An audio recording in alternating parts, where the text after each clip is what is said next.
Shalom, selamat pagi Bapak Ibu Saudara. Terima kasih telah bergabung bersama kami dalam Renungan Harian Jemaat GKJ Bandung.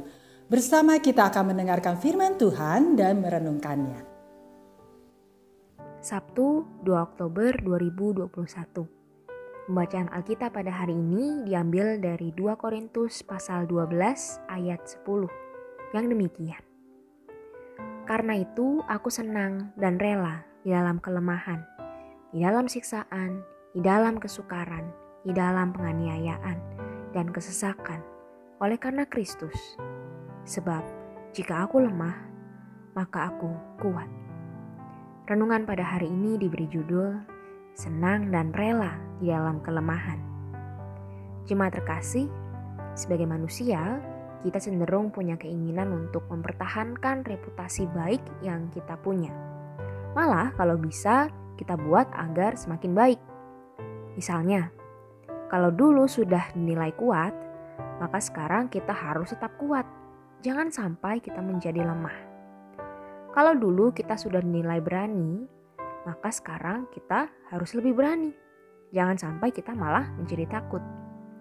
Tetapi, hari ini mari kita melihat kisah hidup seorang Ludwig van Beethoven, musikus terkenal yang menghasilkan karya yang menginspirasi justru ketika ia menjadi tuli. Ia memang sudah bermusik sejak dulu.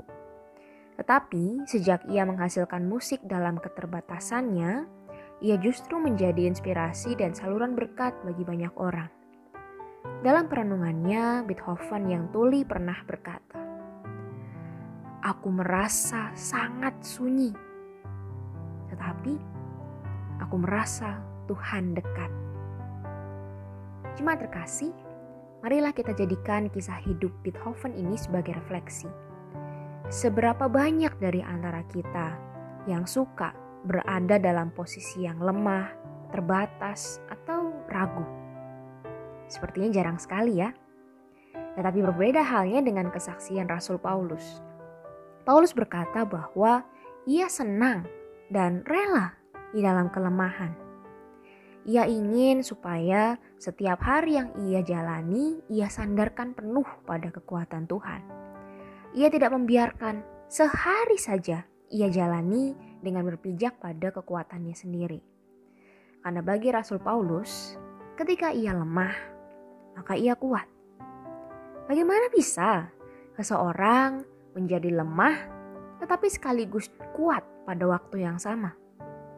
Bagi Rasul Paulus bisa. Secara fisik ia lemah, tetapi secara iman ia kuat bersama Tuhan.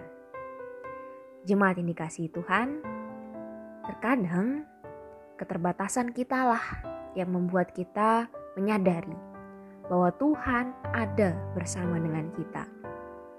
Bayangkan kalau kita menjadi manusia yang serba bisa, di mana kita mau menaruh Tuhan? Pada saat apa kita merasa bahwa Tuhan ada? Oleh karena itu, marilah kita juga belajar untuk menjadi pribadi yang senang dan rela di dalam kelemahan. Sebab jika kita lemah, maka kita kuat. Karena Kristus yang memberi kekuatan pada kita.